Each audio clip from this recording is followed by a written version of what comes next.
And we're live with Father Jason Charron. Today we're going to be talking about the German bishops. We're going to be talking about Eastern Catholicism. We're going to be talking about a trip to Ukraine to help some orphans. And we're going to be talking about a gigantic shrine that Father has spearheaded to honor the Mother of God for the overturning of Roe versus Wade. But before we do that, I want to let people know that you should really consider getting Covenant Eyes. Covenant Eyes is the best filtering and accountability software on the web. And I use it on all my computers. I would never let my children use a computer that doesn't have that. It's just excellent. It doesn't just block the bad stuff. It sends a report of your internet activity to a trusted friend so that if you go somewhere you shouldn't, they'll get an alert, and then you're going to have a conversation with someone who cares about you. And this is wonderful if you're just somebody who struggles with pornography, but if you have children, you're the accountability partner. So, you know, your kids, they might be trying to get stuff and it gets blocked, but you also want to know, are they trying to look at porn and things like that? It's really excellent and super sophisticated. It doesn't just scroll through a page and see if the text is pornographic. It actually does screenshots and has this software that determines whether or not that photo in and of itself is problematic. So if you go to covenanteyes.com, and when you sign up with the promo code... Matt Fradd, right? I think so. We'll double check. Matt Fradd, we'll put it in the description below. You'll get 30 days for free. So go check him out, covenanteyes.com. Hello, Father Jason.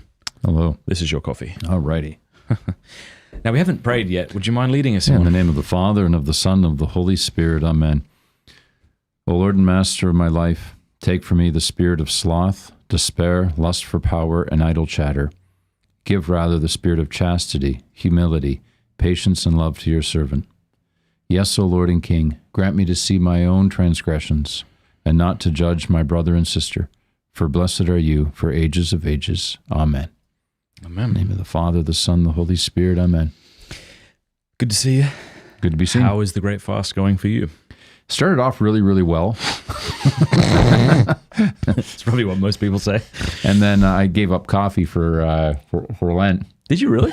No, okay. I don't drink coffee too much, but no, it's just when you go all in, it's so good. But then when you kind of step back a little bit, you begin making little tiny concessions. Yes. And you're just not feeling it, you know. So I'm in the way of going back all in.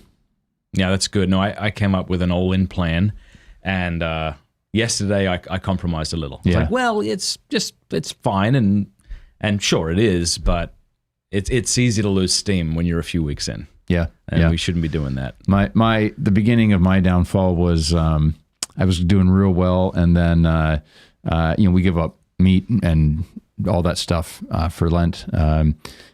So it's basically our philosophy in the East is you don't eat during Lent except for these, exceptions to allow you to continue to exist. Yeah. And those exceptions are, vegetables and fruit and stuff like that. But my son, he's going to be 3 soon, and he wanted to go to Chick-fil-A, and he was begging to go to Chick-fil-A, and I got him a Chick-fil-A sandwich. And he took one bite of it and didn't want it. And I can't throw it out. I can't throw it out. Right. So it'd be a sin, So I'm trying to force feed him. He starts crying like, man. What kid cries over being forced to eat Chick-fil-A? It's like the son of an Eastern priest. Yeah. That's funny. I heard someone say, because this is my first Lent as an Eastern Catholic, you tell me what you think about this. They said, in the West, the mentality is sometimes, all right, what is the bare minimum I have to do? I'm not saying that people in the West are bare minimalists, but they're very concerned with, okay, I just want to make sure I don't do something I shouldn't, and then I'll add other things on. Right. Whereas in the East, I've been told, and it seems right to me, that it's more like, here's what the monks do. Now let's see how close you can get to that. Do you agree with that? Yeah, the monks in the East are the eschatological sign, that point us to the way of Christ. And oddly enough, that great reform in the church, people don't realize this, they were laymen. They weren't clergy. They were laymen. The Desert Fathers. Yeah. And subsequently, some of them, accepted holy orders, but they ran into the desert, and they did battle with Satan in the desert. But they were laymen, and that was a lay movement. And this really began one of the great kind of tug of wars in church history between what's called charismatic authority, the authority of the monks and nuns, the fathers and mothers of the desert, these lay men and women who acquired the Spirit, as Saint Seraphim would say 1,500 years later, and institutional authority, which is obviously instituted by Christ himself. One is living the gospel, and the other, in various times of corruption and whatnot, they had the office, but, they weren't living it out. You can think of Archbishop Stephen in the debate with Saint Simeon, the new theologian. He was an apostle in name. I'm thinking in the West, we might think of Catherine of Siena, who was a lay woman, right, not even a nun, and yet had that, what would you call it, charismatic authority. Yeah, she had gonads. We call gonads. It. Okay, yeah. In the East, it's pronounced gonads. Good. Yeah. She had the the oomph and the audacity to live out her baptism. To be prophetic. Well, do you mind if I take a moment to kind of talk about how I became an Eastern Catholic? Well, yeah. Do you know of the story, or? I mean, the last fair bit part, of it. Yeah, but I'd me. like to hear it and then ask you a few questions. So I was in a bookstore in Notre Dame, or just outside Notre Dame in Indiana, with a friend, and we were looking through some books. I love used bookstores, and my friend throws this book at me, and I catch it. And he says, "I'm going to buy you that." All right, and the book was Way of a Pilgrim. And for those who aren't aware, Way of a Pilgrim is an anonymous autobiographical diary, not maybe autobiographical, but it's at least a kind of an account of this fella who tried to pray at all times. He had heard St. Paul's words, pray at all times. He didn't understand what that meant, so he'd go around from monastery to monastery trying to learn. Whenever he would hear sermons on prayer, they would be about the importance of prayer, the necessity of prayer, the fruits of prayer, but none of it was about how to pray at all times until he learned the Jesus prayer. Someone taught him that. So I did the two things everybody does after they read that book.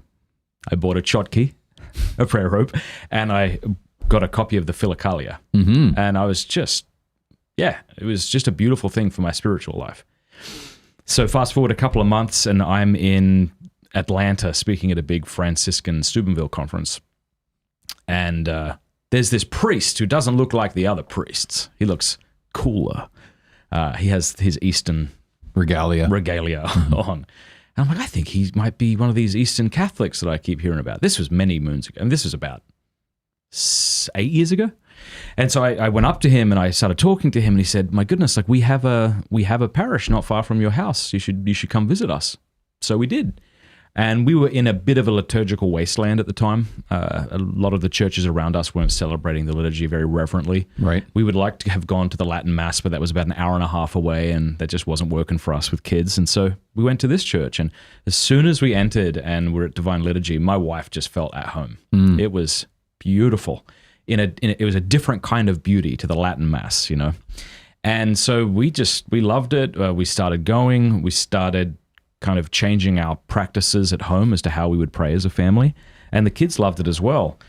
And my son, Peter, who was very young, not even 1 year old, I don't think, wanted the Eucharist. And somehow the priest picked up on this, and he said, if he keeps wanting the Eucharist, I'm going to give it to him, holy desire, because of course in the East, infants receive the Eucharist. Right. Well, anyway, we prayed about it, and we finally made the decision that all of our kids would receive first Eucharist and would be chrismated. Did you know that? Mm-hmm. They were all chrismated as kids, and in the East too, basically confession takes place whenever the kid feels that they're ready, which I love, because I'm sure there's a lot of parents who are like, I know he's not 7, but he needs to go. So that was really beautiful. It was a beautiful thing to have my son Peter receiving breast milk and Eucharist. Mm. And Thomas Aquinas actually has an argument against why children should receive the Eucharist, but he's also a faithful Catholic, so no doubt he would be open now to the Church's position on this.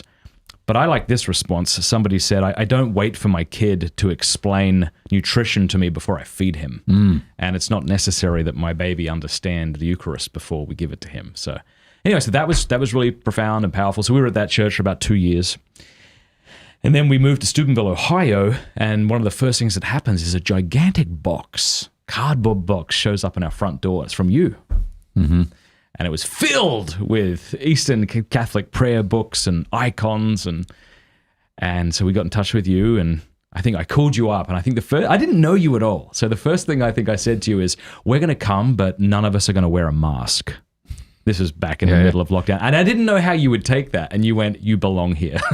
Because I guess no one was wearing a mask. So, all right, good. So, yeah, so we showed up. It was beautiful. And yeah, so just over the course of the last 2 years, plus the 2.5 years, I just felt like it would be cool to kind of embed myself into this community of which I now feel so at home. There was no necessity to do it in the same way that there's no necessity for me to take the citizenship test and finally become American. Right. But I want to become American. I want to be part of this country that I love and that I'm now a part of in an official way. And I felt the same thing with the East. And so it was back in July, I don't know when it was, several months ago now. Mm-hmm. Mm-hmm. Yeah. What is it that makes you feel at home?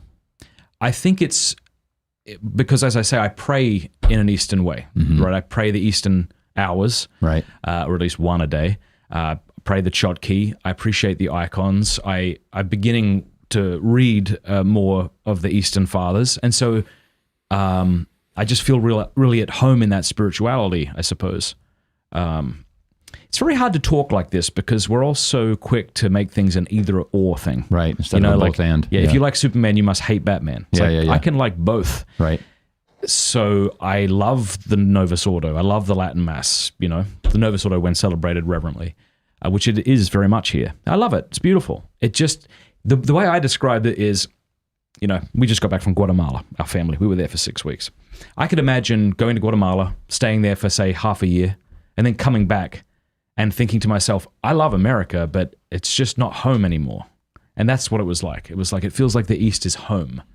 And is that too vague? No, that's you're speaking my language. It was this very much a similar feeling for me. And I wish, my only regret is that there isn't, a Greek Catholic church in every city in America, because a lot of the discussion becomes academic and abstract, for people, and it's not experiential. So you meet people who, come into the church just through reading. I know a priest who became a priest by reading about the saints, but didn't have much of a concrete experience with an actual Catholic community. But he learned about it through books, and his vocation was born. But I think a lot of that is also true with people. They read about Eastern Catholic churches. But they never really have an experience of one.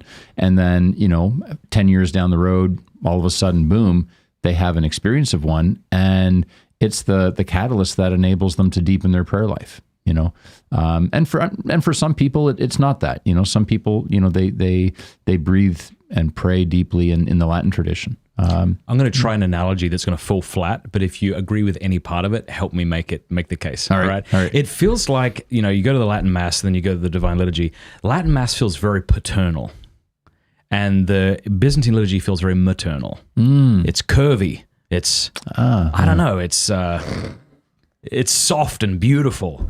Whereas the Latin Mass, and I don't mean this in a bad way, is very kind of regimented. I know that there's a ton that goes into the Byzantine liturgy, so that's why it's maybe not a good analogy, but it's very, I don't know, like everything is very rigid, and I mean that in a good way. Yeah.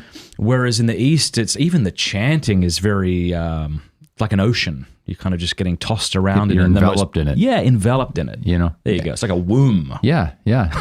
It's I think that's an apt analogy. In any analogy you take too far, but I mean you see it.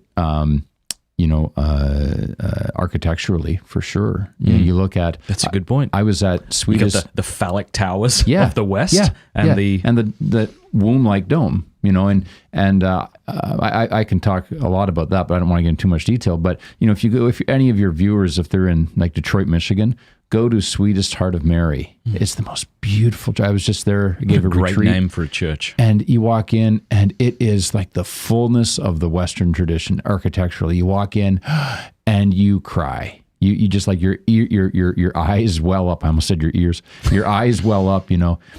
And you just your breath is just taken from you. It's so incredibly beautiful. That is Western architecture. But you have these, I don't even know what the proper term is, like over the railroads, the pointy conical. I don't know. They look like turrets. Yeah. And they have like hundreds of them. Well, maybe not hundreds, but dozens of them. Yeah. And everything in it is very stiff. It's all designed, at these. It looks like a rocket ship, ship that's about to take off. And it's meant to pull you up. Yeah. And, and that's the Latin, the genius of Latin liturgy is that it takes you out of the earth and it takes you into the heavenly worship. And so the architecture reflects that. You look at these great cathedrals of France, they're all like rocket ships pointing upwards. And it's very, very kind of structured. Like you think of a dad who's a colonel in the military. He comes home and kind of like exactly on track, right. Yeah. That's what I was thinking. And then you look at the Eastern architecture and classical Byzantine architecture, you have these domes. It's like a womb. It just envelops you. That's it. That's what I'm saying. And the I'm so glad we're getting this. The iconography just drips down. Yes. And this is the theology of Eastern liturgy, is that it's not bringing man up into the heavenly worship. It's the condescension of divine worship, the heavenly liturgy, the mystical supper, descending, invading time and space and enveloping us. So two very different approaches to liturgy. The end result is the same, is that God and man are commingled. Oh, that's really beautiful. Yeah, but you put us on that by using the analogy of no, but it was a woman and weird man. analogy. I thought there was something to it, but you fleshed that out really well there. Yeah. There's something. Militaristic is the way. Like it feels like you're going to battle. It's like, and even like I love the, how should you say it? Harshness is the wrong word, but the get on your knees and open up your mouth, shut up and receive the Eucharist. There's something manly about that. There's something masculine about knowing your place. Yep.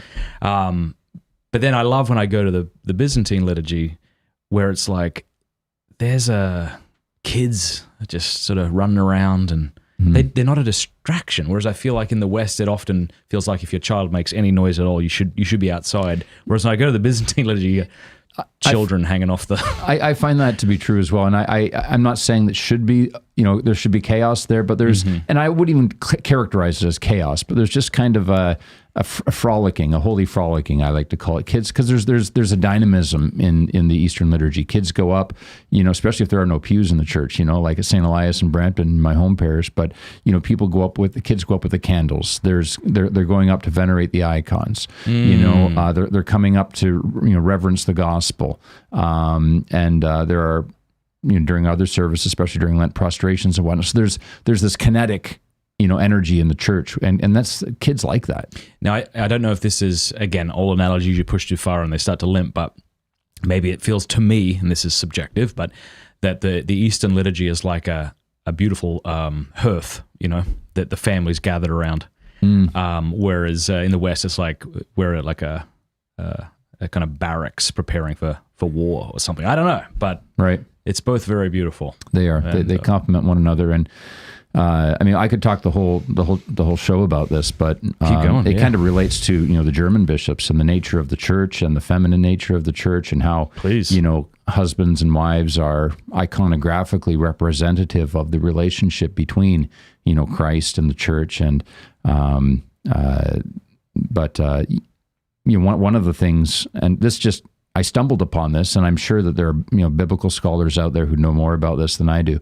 But this was about, I don't know, maybe 6 months ago, maybe more. I was looking at some of the words, the Hebrew words in Scripture. My wife knows more about Hebrew words than I do, but you look at the word for the main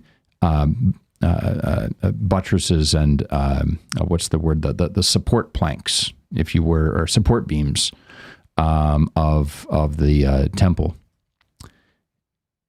And I'm kind of looking at the word, tsehla in Hebrew. And I thought, I don't know anything about it. So I'm reading a little bit more about it. And then that same word is used for the sides of the Ark of the Covenant. You know, the ark that the priest would use, and inside of which were the tablets of the law, the manna, Aaron's rod, the manna and flowering rod of Aaron. And now, in Hebrew, one word can have many translations into English, and English is very profuse. We have all kinds of words with very specific meaning. And German and Hebrew is very limited, and one word can have many meanings. So, tzehla can mean this beam that builds this, around which is built this temple that worship takes place in. It contains the life-giving divine services that support Israel. It's also used as like the side for the Ark of the Covenant, which holds within it like a womb the types that point to Christ. He who is the bread of life, he who is the word, he who is, the high priest. And this is where my jaw dropped. And I'm going back a little further.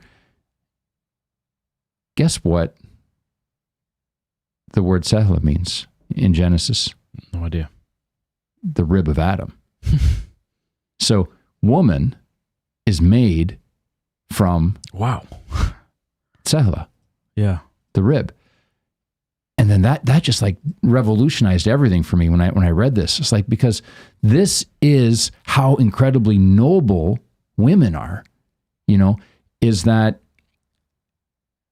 they embody at once, the rib from the side from which, the side from Christ's side came his church, the blood and the water came out.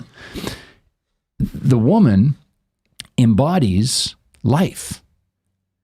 And the word, there's a relationship between that and the liturgical life of Israel, the womb-like imagery of, the Ark of the Covenant.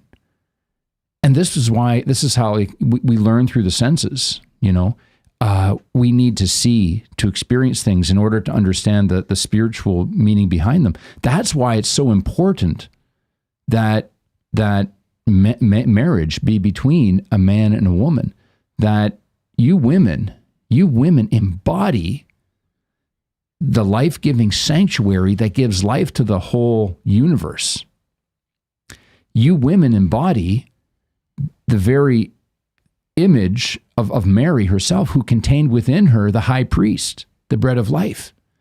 And the others have looked at the meaning of Adam's the work that Adam does in the garage, in the garden. Yep.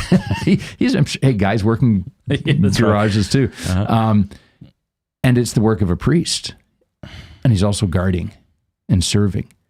And that's like our highest calling as men, is to guard this lovely life-giving sanctuary of our bride. And so how horrible is it when you put on the birth control pill on her, or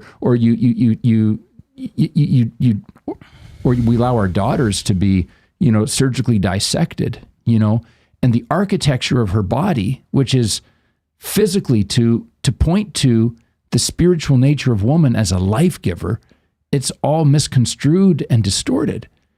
And that's why it's so dangerous what the German bishops are saying, because it's misconstruing the very nature of the church, the very nature of our relationship with Christ. And we learn through the senses. So if you have children, raised in an environment like that, how can they know what does it mean to be father? What does it mean to be mother? If, as the German bishops are coming out with this blessing. Hey, just for those who are still unaware of it, can you just elucidate a little bit about what's going on? Yeah, so the German bishops began this synodal way. I think it was, I'm not sure, 2020, 2019, 2020, 2021. And of course, to explore all the hot button topics, all of which have to do with sex. It's funny how that works out. But and they're not open to changing the church's teaching on insider trading. No. Just the sex stuff. Just the sex stuff, or the church's teaching on the veneration of martyrs and at what point it be. So the final decision came down, I think, just about last week, at the beginning of this week. They have 7 documents, and the one I think we really need to focus on at this point, though, is the one which is proposing a blessing ceremony for same-sex couples, which isn't a sacramental union, and they're not saying that this is the sacrament of matrimony, but it's this shape-shifting approach. We're not calling it that, but we're going to have ministers of the church coming up with an official text to bless that union. And, even Pope Francis back in January mentioned that this was dangerous and it was ideological, and it was a territory that, the German bishops should not go into. So that's what we're speaking about. Yeah, to come up with a liturgy, right, which is what we're doing, right? This kind of blessing, it was something like a liturgy. Yeah, I mean, right? Or a liturgical, maybe not a liturgy, but a liturgical it's a blessing. form of prayer and blessing, solemnized by the authorities of the church. Yeah. Yeah, this is outrageous because it's a blessing of serious sin, which is not.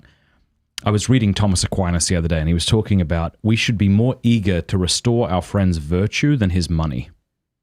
You're right, and often we're not, because serious sin is actually an obstacle to our happiness, and to our eternal happiness. And so the German bishops have decided to bless and thereby give a wink to actions that are obstacles to people's eternal happiness. Right. This is outrageous, and I don't know what's going to happen. I would like to think that Pope Francis is going to do the right and fatherly thing here, but... You want me to link the article by the pillar on the documents? Okay. We do ourselves no favors by ignoring recent church history. You can look at the dispensation that Pope Pius XII gave to the ski lift workers in northern Italy in the 1950s for anticipated masses on Saturday evenings. So it was very restricted for a very definite type of group of people, and the floodgates opened. And so now the Lord's Day is 3 p.m. Saturday, maybe, I've been guilty of that myself. But it's just kind of been distorted a little bit, and the same with the Dutch bishops in the late 1960s with giving communion in the hand. It was maybe Dutch or the Belgian bishops. They received the dispensation for it, and they could under very specific criteria. You could implement this as for experimental reasons and whatnot, and then from there it just like wildfire went throughout the universal church. And so as soon as these aberrations or exceptions gain a foothold, they very quickly spread. And we have to learn that lesson. And I think the same holds true with this. And this is not something that is more disciplinary. This is doctrinal. And this affects the salvation of souls. Receiving the Eucharist on the hand or on the tongue, it's not going to affect the salvation of your soul. But receiving a blessing to solemnize a lifestyle and actions. I'm not speaking about their own propensities that someone may have. We all have 5 propensity towards sin all the time. But I'm speaking about a blessing from a minister of the church that's liturgically solemnized to continue in actions that are inherently contrary to the gospel of life. That impedes your salvation. You will not see the light of heaven engaging in that lifestyle. It's one of the sins that calls out to heaven for vengeance. So this needs to be nipped in the bud, not tomorrow, but like yesterday. What do we do as I think in one way I like the fact that a line has been drawn so clearly in the sand, because a lot of it just feels, and even now it feels kind of like this mushy talk. Father James Martin kind of peddles in this stuff. He'll go right up to the edge, and he knows exactly what he's doing. And then when people get angry with him, he plays the victim. Right. He pretends that we're being mean to him. Yep. What should we as the laity be doing at a time like this, do you think? There is only, one thing to do, and that is prayer, fasting, repentance, is to take onto yourself the full weight of, the church's adultery. This is a form of Baal worship, a form of Moloch worship, in which we're worshiping a false god. The laity don't have, the grace of office that the bishops do. So they can become very frustrated if they try to force bishops to do what is in the purview of bishops. You can't do that. That's not your grace in life. That's not your state in life, rather. So your only response is to become, in your person, what the German church fails to do in its body, which is to become a saint, to become holy, to become a sign pointing to God's kingdom. So the only response is a radical life of holiness. And this would be your advice to the German laity who are so frustrated with their own fathers. I mean, I have people writing to me say, please pray for the German church. Like, there are a lot of faithful men and women who love Jesus Christ in the church, but they have, as it were, abusive parents. That's what it feels like to them, and that's the way it is, it seems to me. Yeah, Noah's naked. I mean, Noah's naked, and this is what it is in the German church right now. Is the majority of their bishops, by voting to solemnize same-sex marriages, they're drunken not on the wine that Noah was drunk on, but they're drunk on the wine of the new secular gods, and they're appeasing these secular gods. So, if they were their financial situation, the laity's financial situation in Germany is different than it is here because they have the church tax. But if they were, here in the U.S., I just say, well, you can't cooperate in that anymore, and that means you just simply materially you cannot cooperate in this heresy by financially contributing to it. Give to Mother Teresa's community. Give to holy sisters and holy priests who are doing the work of God, but you cannot contribute to them. And so in Germany, it's very complicated, of course, because they have the church tax and it comes out of your yearly tax. So the only way to have that abolished is to write to the church and to renounce your baptism, which also isn't good. So I think they have to write, they have to speak up, but they have to first and foremost take on the call of holiness and to embody that which their shepherds seem to be eschewing. How do we learn? We began this conversation by talking about the desert fathers, that these were lay men, and which shocked me. I didn't realize that. Lay men and women who went out into the desert and had that authority, that charismatic authority. It's difficult to know because lay people are frustrated and they speak out on YouTube channels and elsewhere. And I don't know.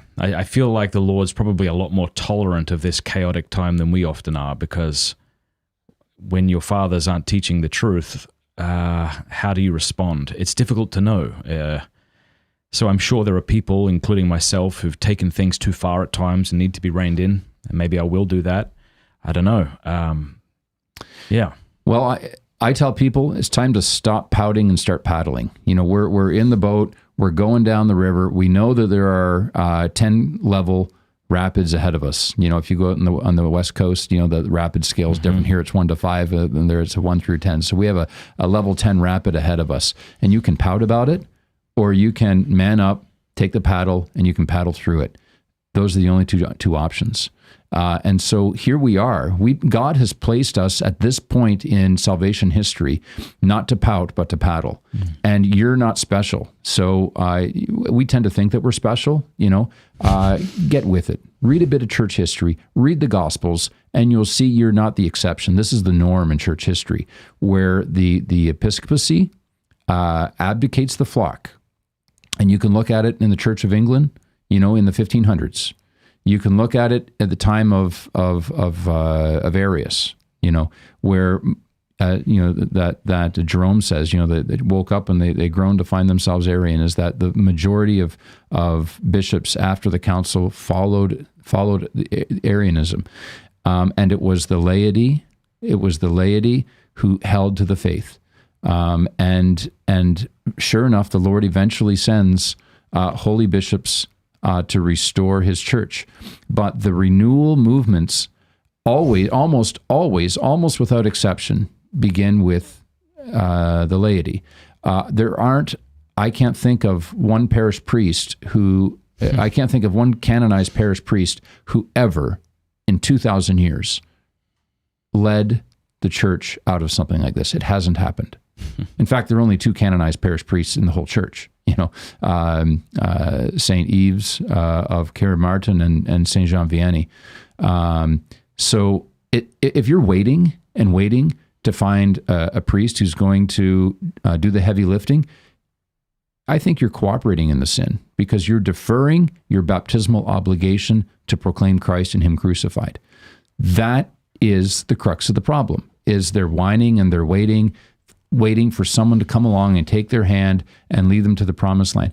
But that's contrary to Christ, because Christ says that, the kingdom of heaven is acquired by violence.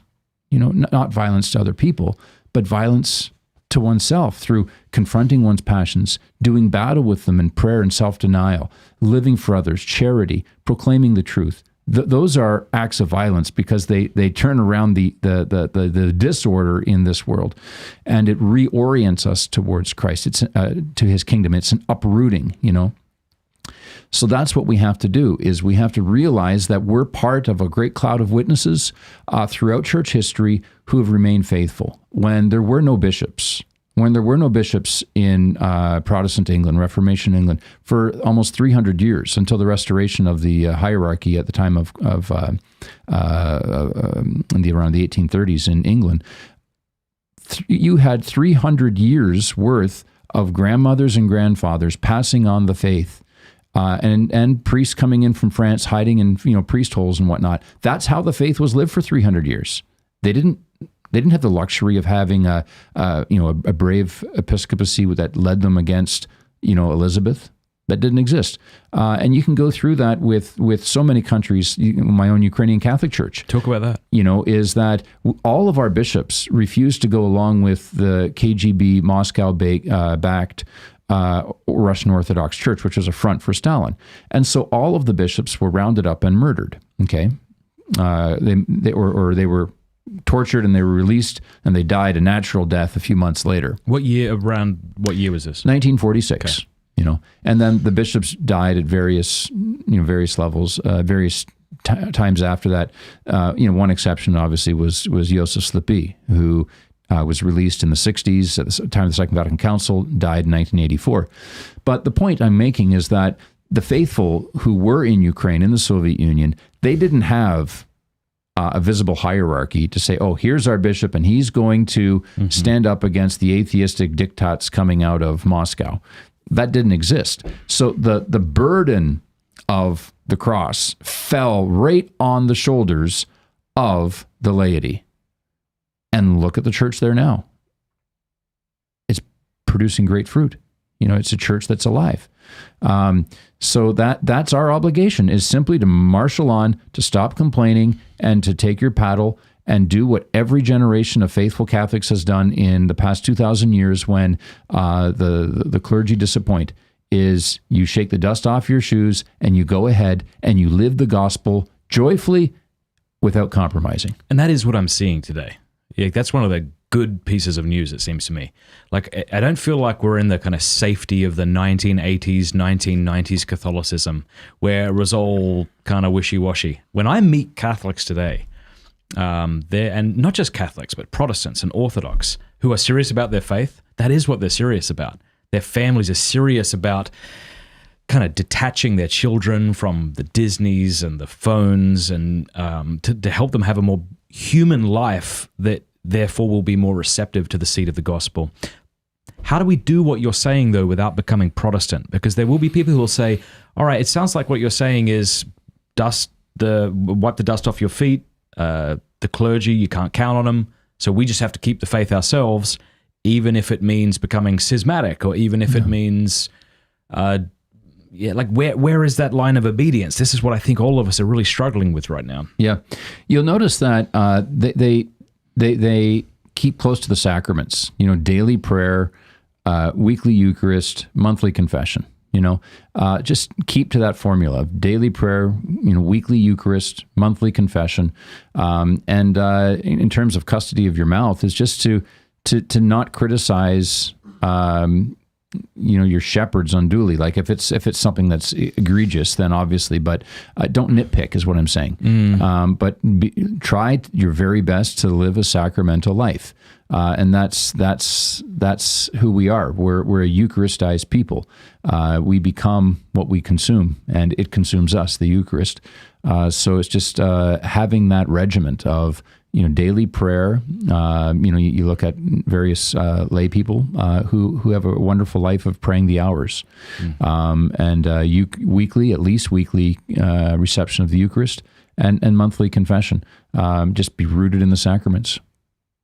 One thing I've begun doing more and more is, rather than speaking out on specific incidents that are taking place, I want to put a spotlight on any bishop that does the right thing. And so I think the Bishop of Portland just recently came out with something talking about how we're not going to use the incorrect pronouns, and we're not going to allow men to use female bathrooms. And it was very specific. And that's what I want to do. I just want to be like, here's a good bishop. Like, let's praise that guy. Even if you've disagreed with things he's done in the past, any bishop does anything heroic, like what Cardinal Pell did before his death with that final article, I want to put a spotlight on that, because it might be a cynical view, but I tend to think that most of us, including myself, are cowards. And the thing that we really like and the thing that really motivates us is the praise of others. Not just because of our own egoism, but because we're often afraid we're doing the wrong thing. It's really difficult at a time like this to go, am I going too far? Am I not going far enough? Am I being prudent in not discussing this, or am I being a coward? That's very difficult. So I really think that we as the laity, when we see a priest proclaim something that's difficult with charity, or we see a bishop calling out a heretical bishop, I just want to praise them. I want to do a whole video devoted to them every time, tell everybody around them to go and buy them a beer. Yep. And there's also, Paul's instruction to us, in Ephesians, to expose, deeds of darkness, just to proclaim the light. And that's this is different from, uncharitable criticism. I'm not talking about uncharitable criticism, but is to put a spotlight on those who are doing what's right, but to confront evil and lies when they're put out there, or else they metastasize. That's also our obligation, is to speak boldly. I think one of the tactics of the evil one is to swap, to urge, clergy towards quietism. I just can't administer and govern these things. I just have to, be quiet and pray. And then there's he swaps that out with, to the laity, is that, oh, why aren't you governing this situation? Why aren't you denouncing the heretic? Why aren't you, calling down an interdict upon this whole parish? Well, that's not in the purview of the laity. They're the ones who are to support, their pastors, to pray and to become holy. And the clergy, not to advocate for activism, but simply rather to do what the church is to do, is to govern. So there's that swapping. Yeah, Oops, sorry. Yeah. No, that's a really good point. Maybe some advice we might give for the German laity who have good priests is to say, I need you to call this out. Like, you need to call this out in an appropriate way, such that children aren't scandalized. But this needs to be addressed, and we've got your back. Like, all of us here, like, we're with you. I mean, as a priest, wouldn't that be a support? Wouldn't you love that? Well, yeah, it's equivalent as preaching. When you're preaching and you have the exact same sermon you preached at the previous liturgy, there's a different energy when you have just like one guy in the pew who's hanging on your every word, and he's rocking his head and he's going, oh yeah, and you can see it. It gives a lot of confidence to the priest. But if you have just no one listening and you're giving the exact same sermon and people are looking at their bulletin or something, it's dispiriting. And so that's what, if you have German listeners here, I don't know, they should be doing that. Yeah. Is that, encourage your priests, let them know, keep on with the apostolate. Mm-hmm. Do not cower for fear of the wolves. Be truthful. And my understanding was it was 92 or 93%. That's what this blessing of sodomitic relationships came down to, which means there's probably a couple of really good bishops, or at least bishops who are willing to abstain. I'm not sure. I haven't looked into it. But if there are, they need encouragement right now to be bold. Yes, there was. I'm not sure of the rules of the voting process, but my understanding is there's the gathering itself, this general synod in Germany, and there are over 200 votes that can be cast. And I think, if I'm not mistaken, it was 176 of these votes were for it, a number of abstentions, and 10 no's. But then there is the voting of the German bishops. Okay, and if something doesn't receive 2/3 support from the bishops, then whatever motion is put forward fails. And what happened with the German bishops is that the majority of them voted for it, but there was enough. If they all, that minority, if they all voted against it, it would have failed, because it would have failed to hit the 2/3 threshold. What happened is that there were about 13 of the bishops in Germany who simply abstained. They wouldn't cast a no vote, they wouldn't cast a yes vote, and that allowed the motions to pass. And that was because the president of the German Bishops' Conference, Bishop George Berking or something, I think his name is, he said to the bishops, if you don't like something, don't vote no. Just don't vote. Yeah. And I think there's something about that in Revelation. You're neither hot nor cold.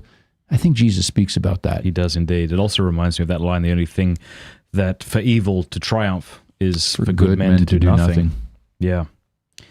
Well, I remember when Roe versus Wade was overturned, 24th of June, I think. it was. And the reason I remember that... St. John the official date or the leak date? The official date was 24th of June. And the reason I know that is because my daughter's birthday, that was 24th of June, and I was driving her to a trampoline park with the other kids when the news came out. And I recorded a little video there. And this was based on a conversation we had where I said, what are we going to do? And to thank the Mother of God. Think of how many old women sat outside of abortion mills praying their rosaries. I mean, millions of rosaries must have been prayed. And what are we going to do to honor the Mother of God? And I suggested that we build a gigantic shrine in honor. And this was your idea. And it's moving ahead. And I had you on the show, I think about a year ago now, to discuss this. And so to tell us what's happening. Yeah, so it's not approved yet. We're going through the channels, seeking the church's blessing for this. We're not Protestants. We don't go off and build something on a hill, and we do this in constant union with Christ's church and her bishops. So I'm in communication with my bishop about this, and we're discerning this. But in the meantime, since we came on, I think it was in June or something, we've been growing this and laying the groundwork for it. And I have to say, although we don't have approval right now, it is showing signs that this is something that's holy and of God, and I continue to hope that it'll bear ultimate fruit, when we're done. But absolutely, every single battle, I think, I shouldn't say every. There's probably an exception out there, but every of these great battles in the Old Testament there's an altar erected, for atonement and thanksgiving. So you think of, with Elijah, or you think of with Moses, they after a battle, they build an altar and they give thanks to God. And this pro-life battle that we have, make no mistake about it, this is not political. It is spiritual. And the restitution of a godly order in our society has to begin with a spiritual liturgical renewal. We can talk sometime about the liturgical aberrations in the Old Covenant that led to moral aberrations, but the sons of Eli, but this is at the center of this. Is every renewal has to begin not with activism or with propaganda, has to begin with the Eucharistic sacrifice liturgy. So that's one thing, and it really I think needs to be a landmark, so that it's tabernacled. Literally in the meaning of the word, it's tabernacled, is that God's grace and victory is tabernacled down here. As you're driving by on the highways, you're going over to the Pittsburgh airport, you can see this is a sign of victory, of God's kingdom marching forward. We're not losers. We're victors. We know the battle, how it ends, and it ends victoriously very well.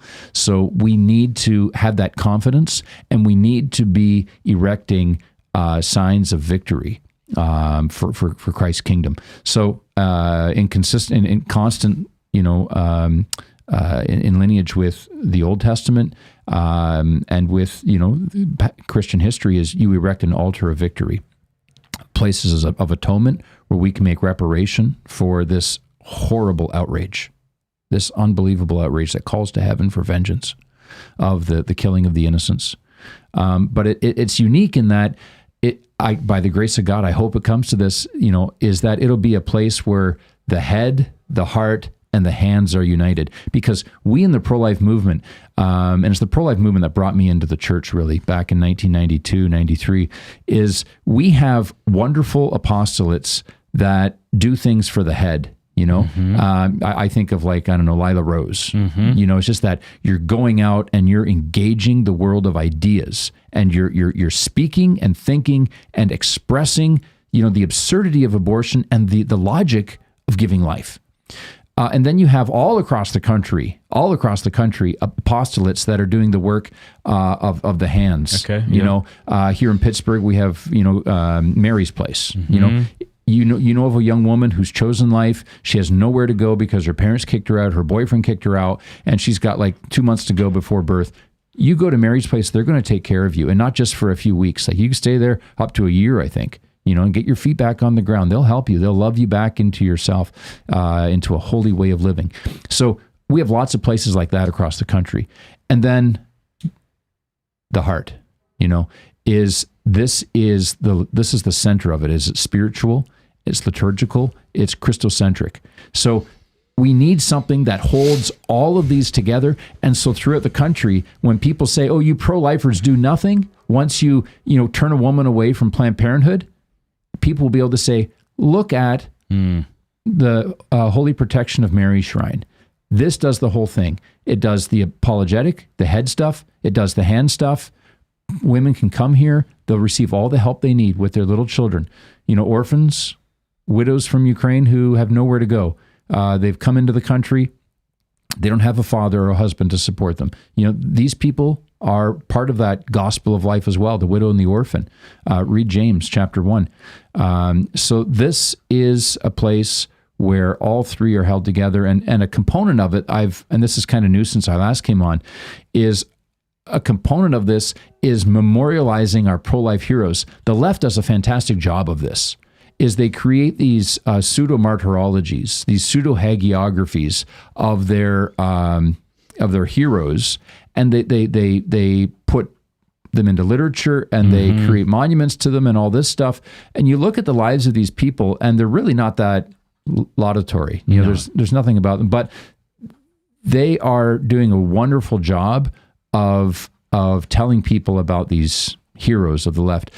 We on the who are more conservative, like myself, we don't do a very good job at all of memorializing our great heroes in the pro-life movement.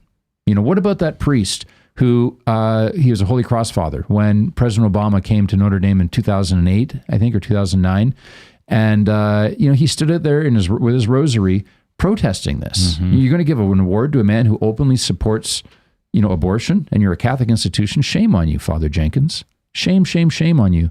What's that thing around your neck? I think it's called a collar, isn't it? Live as Christ commands you to live.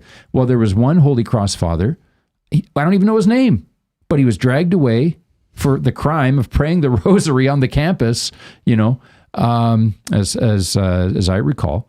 And we need to have men like that memorialized. We need to put them up as an example. So having like a museum component to this, so that it's not just to the heart, but it's to the head.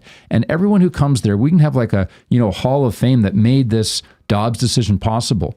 So that's part of it, is the faith of the head, faith of the heart, the faith of the hands, so that people can know and see and believe that there were men and women who lost their jobs, who lost, they went to prison for the pro-life cause. We need a salient landmark in this country to point out the heroic witness of men and women for the gospel of life. And I know you say it hasn't been officially approved yet, but I also want people to realize a lot of work has been done to get it approved, right? It's not like we're at the same place we were last June when we spoke. So tell people what's taking place. And we also have do you let me know when we want Thursday to throw up that image of what the church will look like? Please, yeah, God. So you have, golly, where do I start? So we're praying and hoping that this will receive, episcopal blessing. I'm Ukrainian Catholic, and so it'll go, we're working with our bishop. And so that's the first thing. It's just praying and talking, because this is a process that involves not just me. So that's the first thing. We've developed a group of people who will act as like a board of directors, people who will act as kind of the I don't want to call it business side of things, but I'm not very good with numbers. But for something on this scale, you're going to need people who know a little bit about fundraising. So we have people who are very committed to our Lord and Our Lady, who are proven in character, who are going to help me with that.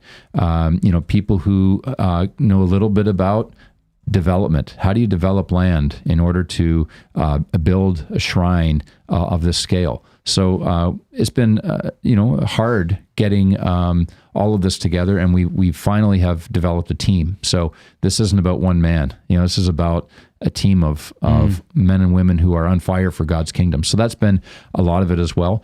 Some of your listeners here and viewers wrote to me after we last spoke about this, two of whom are graduate students of architecture at Notre Dame. Wow. And they love the faith. And they came up with a rendering, Sam and Matt, and that's been wonderful for us to kind of build a bit of enthusiasm on our team. Like this is... You throw that up Thursday? Let us know when it's up.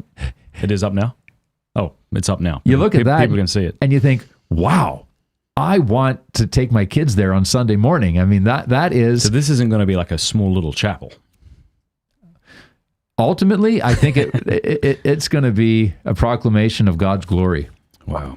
And we have the land. We have potentially we have land. Yeah. Okay. Yep. And it has great visibility. I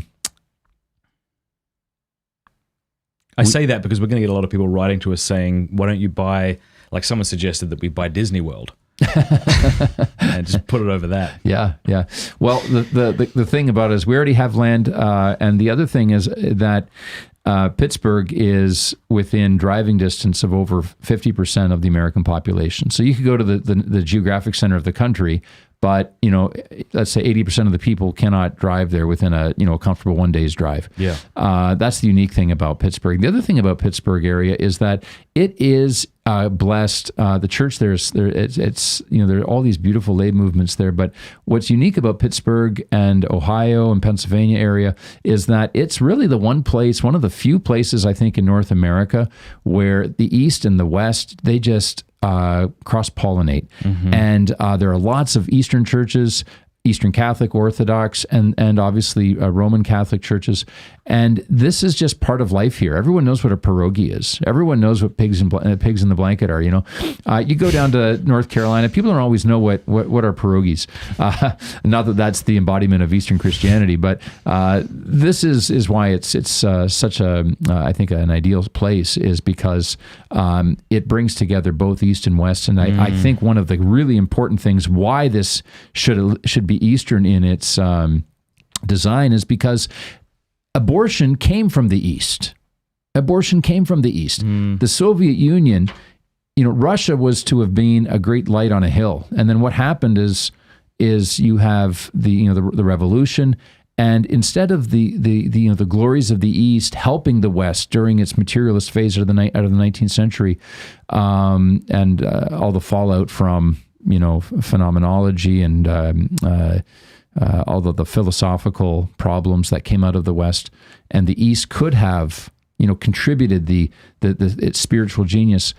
Instead, you had this demonic usurpation of order, and the East comes and amplifies it by being the first country in the Soviet Union, the first country to legalize abortion and to foist on the world a despiritualized materialism, Marxism. And so I'm convinced that, as, the sickness came from the East, just like as the sickness came from a tree, so too the healing will come from the East. So too the healing will come from the tree of life. And so the great antidote to abortion that was foisted on us by the Soviet Union on the world stage is to come from the Christocentric, kingdom-centric liturgy of the East. Beautiful. If people, do you have a website where you're posting updates about this, or not yet? Not yet. We have some emails, email account. Do you want to throw one out, or? Yeah. So frjason at. Let me get that here. Actually, double check, get that right. Sorry, I want to double check this. Yeah, it's kind of important. Give me 1 second here.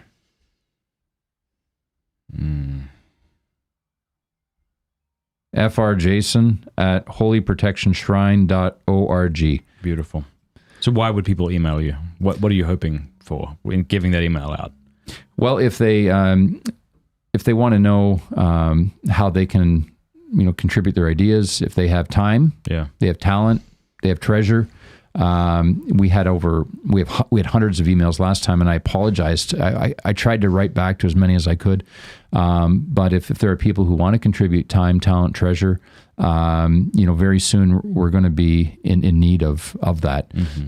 So that they can do that. If they've come into an extra $5 million and they don't know what to do with it, feel free to shoot me an email. Feel free to shoot me an email. I'll give you something to do with it. I'll be your friend. Oh, that's awesome. All right. Well, speaking of widows and orphans, we have an announcement to make here, which is that you and I are going to Ukraine first week of May, and we're doing stuff. What are we doing? Why is this exciting? How can people help? We're doing that thing that St. James speaks about in his letter, which is this is a religion that is pleasing to God, to take care of widows and orphans in their need. And unfortunately, this past year, the events in Ukraine have hyper-fixated on the political angle. And I know that there are people, you get 3 people in a room, you're going to have 4 political opinions. And there are people who fall on different sides of the extent to which the West should be contributing to, Ukraine's self-defense. But there is no debate among Christians that we are obligated among all people to help widows and orphans in their distress. And so that's what I want to do. Is there are people in Ukraine right now who don't want help, they need help. I know of one hospital where people have no limbs. That hospital needs bandages. That hospital needs painkillers. That hospital needs, prosthetics. So this hospital in Lviv, I want to go with yourself and deliver aid. These are this is the help from the greatest country on the face of the earth, the United States of America, and they're not going to abandon you in your hour of need. So I want to go there. I know of an orphanage, a couple of orphanages in Ukraine, which have constant need of food. Father Roman in Lviv, at the beginning of this, a year ago, he had 800 orphans. Now he has 300 because about 500 of them have been, sent out. Families were able to take them in. Some were able to go to Poland and whatnot. But he still has 300 mouths that he has to feed. Imagine having 300 mouths that you have to come up with food and clothing for every day. So it's a constant stress for him. And he's a married priest. He has his own wife and kids, So to go and help, take care of these kids, it's not extraordinary stuff, but it's just the basic things: food, clothing. Now, last time we did this, I packed up 5 suitcases filled with medical supplies and took it with me. What are we going to do this time? I mean, apart from us bringing boxes of this stuff over, how else are we going to be helping? Are we going to be driving stuff across the border from Poland or what? No, a lot of it you can, it costs money, but you can buy stuff in Ukraine. And so I think a lot of it is simply, terrific. I mean, how do you carry, supplies for 300 orphans? Right. And shipping it there is out of the question.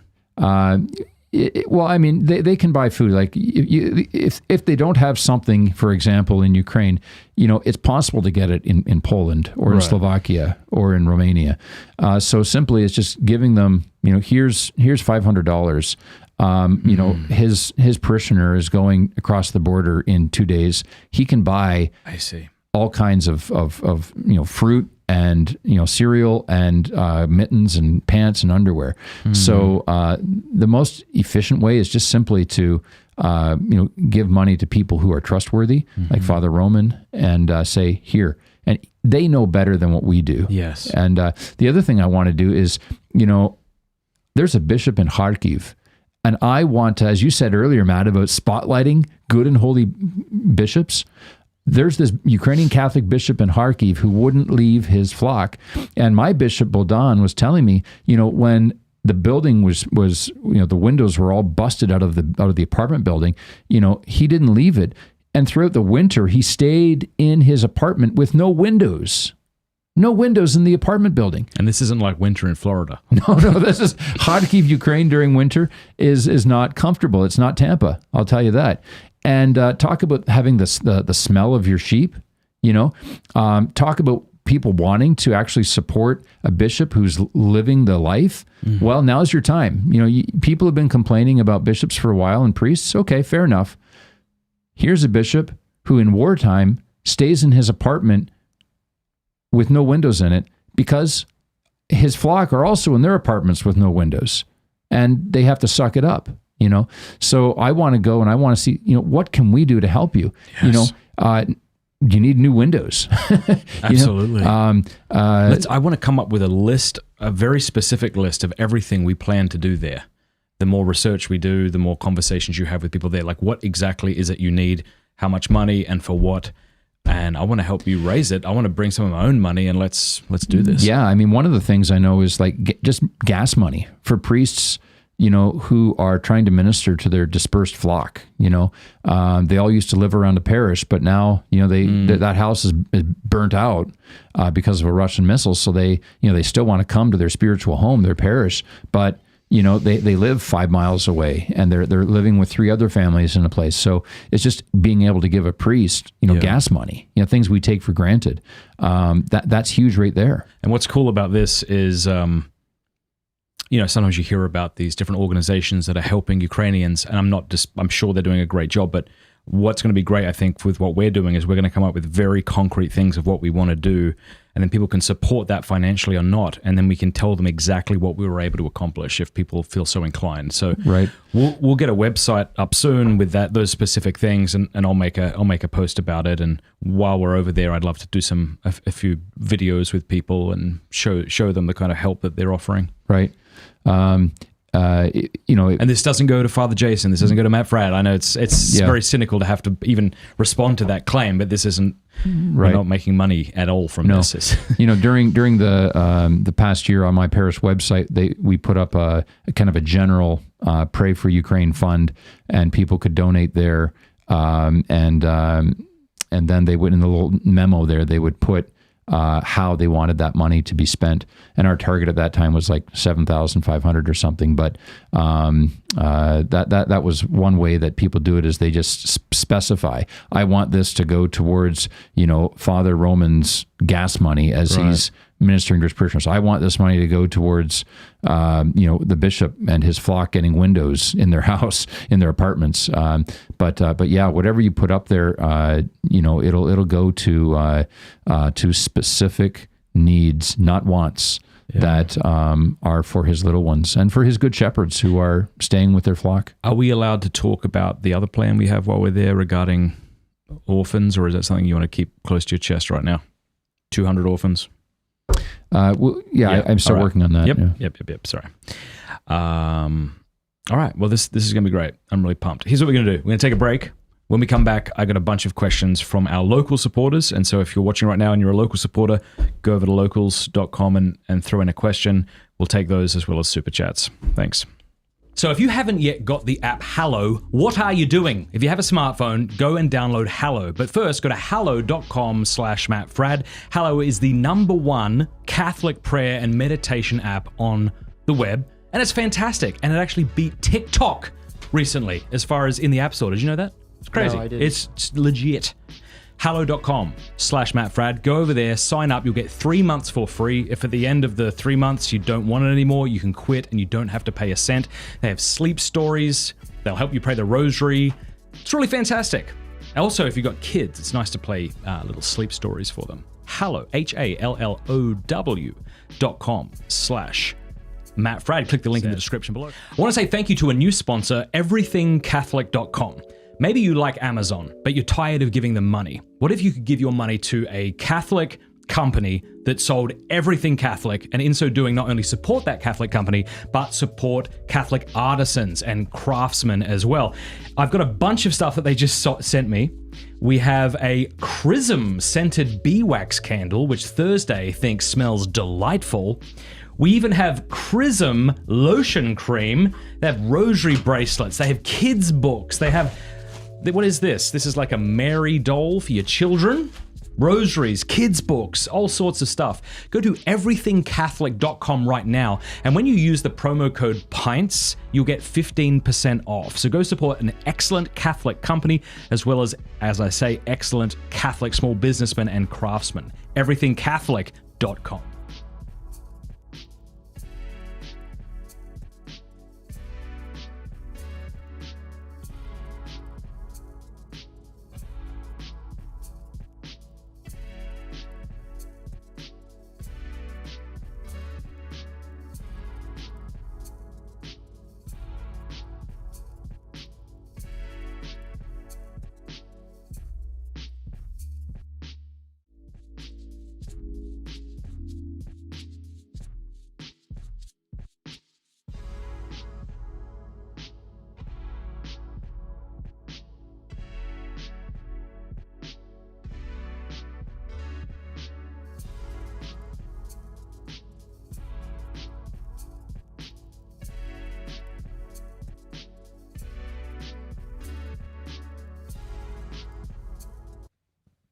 We're back. And we're back with Father Jason.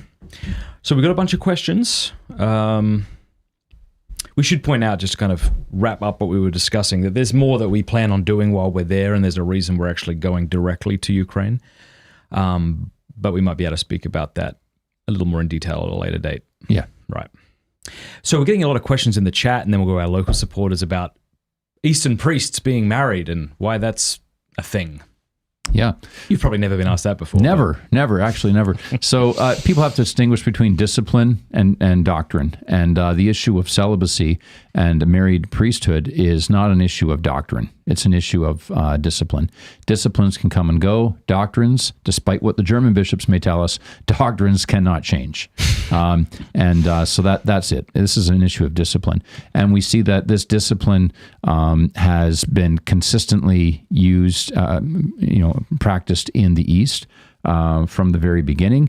And some of the biggest proponents of it were church fathers. You have Clement, who writes against two heretical movements in the end of the beginning of the 2nd century, around before 108, and he says very simply that there are two heretical movements here. One is the people who are licentious and very lax, and people who are of the hyper ascetical movement. And the people who are of the hyper ascetical movement wanted to say that they wanted to raise the issue of celibacy to a doctrinal point, and to say that those clergy who were not celibate were heretics. And Clement wrote back and says that, look at Peter. Peter was married. Look at St. Philip. Philip had daughters. And then, so that's from the apostolic era or the sub-apostolic era. And then you can just look at, the life of numerous, St. Gregory of Nyssa. He was married and became a widower, and numerous saints were likewise married clergy in the early church. And I think St. Basil, St. Basil's father, or St. Gregory the theologian's father, was actually a bishop that he brought back from some dangerous movements. But nevertheless, his father was a bishop, and then by the end of the 4th century, beginning of the 5th century, the married episcopacy is done away with, but the married priesthood that always stayed in the East, and in the West. That's a different question with the councils, specifically the councils of North Africa. But this is not a doctrinal question. It's a matter of discipline. If it were a doctrinal question, then it gets back to where we started. Then why was Peter married? Why was St. Philip married? St. Paul speaks about this. That the apostles have a right to take a wife, and he says, I haven't. But the others have, and there's nothing. And he extols the virtue of celibacy. Yeah, saying he's taken the better part. Right. So objectively, wouldn't you say that celibacy is the better option for the priest? In one sense, I would. Because I can tell you as a married priest that you are thinking about your wife and your family, and if you're not, then you're not a very good husband and father. And there's a singularity in the celibate vocation. But it's not to say that all people, just because you have been given a vocation as a priest, that ipso facto, therefore you're also given the vocation of celibacy. Yeah, good point. On the flip side, though, we have we have an Eastern priest who's coming to Steubenville. The goal is that we're going to start a little Eastern Catholic church here. I won't give any more details away than that. But, this is a person who's got a wife and a bunch of kids, and there's something to be said about a man who can keep his household in order and be a good husband to his wife and a good father to his children. Like, that's the makings also, perhaps, for a good priest. Yeah, I think it's really helpful to the laity because it provides women in the parish an access point through the Yimust, the wife of the priest. Mm-hmm. It also provides, an example to the families that this is how, kids are to be raised. This is how they're to behave, and that's one of the roles of a priest's family in a parish, is to be an example to the rest of the families. It's a burden, but it's also a blessing. And for those at home, it's monks and bishops in the East are celibate. Yes. So the East has, we have our faults. Don't let me mislead anyone thinking that we have no faults. But one of the blessings of the East is that they were always able to maintain that distinction between the monastic life and the clergy. So that you could be a married priest. They were called like the white clergy because their garbs were typically white or light gray, and the monks who always wore black. Okay, I'm kind of, I don't know what I'm doing, but it's hard to find gray cassocks people. The West, on the other hand, for reasons that would take longer to explain, the West collapsed for the most part. The West collapsed the two into one, so that the layman in the desert, the monk, the monos. That's what monk means. He's alone. The monos, the one, and the priest. They become one, and so therefore, the priest has to be a celibate, as the monks are. So that's just kind of some history there of how the East and West evolved differently in that question. We got some questions from our local supporters. Gian says, I've been very moved by this conversation and am interested in reading more about the Byzantine liturgy. Where should I start? For context, I'm 23 and my husband and I got married last October. Good for y'all. We grew up in lukewarm Roman Catholic families. Wow, lots of places you can start. There's Byzantine Catholic Forum. There is royaldoors.net up in Canada. Father Michael Wynn, I think, runs that website. So go to royaldoors.net, and they have a prayer corner on there, and with a plethora of information, and also Byzantine Catholic Forum. I haven't been on there in a long time. I hope it's still running, but there's also lots of people on there who can direct you specifically. If you're looking for prayer booklets, I think the best place is there's a Greek Orthodox publisher called newromepress.com. And they have some of the most beautiful prayer booklets, aesthetically in terms of content. And then the Eparchy of Parma, Ukrainian Catholic Eparchy of Parma, and the Ukrainian Catholic Eparchy of Stamford, Connecticut, have portals there where you can buy prayer books. So that's a lot right there. Yeah, and Way of a Pilgrim, which is the book I mentioned at the beginning of the show, might be worth your time reading. Kelly says, please swing by Budapest on the way to or from Ukraine to see me. I'd love it. We could do that. All right. We'll see what happens. C. Jeffries says, hi, Father. Full stack web dev here. Happy to help build a website. Cool. So you've got his email. So you feel free to email Father Jason. Kelly says, he should build a pro-life museum at the church he's building. Yeah, we spoke about it. Her name's Kelly, right? Yeah. Yeah, so Kelly, that's what I was talking about, is the faith of the head, the faith of the heart, the faith of the hands, and part of this pro-life shrine is to commemorate those heroes of the gospel of life, and the 20th century heroes of faith. Yeah, I think of many martyrs, but these heroes of the gospel of life, who have lost their livelihoods, who spent time in prison in order to defend the unborn. So yeah, that's part of the plan, is to have their names, their stories, their faces memorialized for future generations. She also asks, was it emotionally hard to switch churches? Well, she says rites. We should just give a quick, people often confuse the wording of rite and church. Clear that up for us. Yeah, so here in the United States, we'll use the word state and the word state, capital S. So there is, the state is out to get us, and that's kind of like the overarching federal government. And then there's the state. I belong to the state of Hawaii. That's where I live. And so we Catholics do the same thing. We speak about the church and my church. The church is that mystical bride that transcends time and space.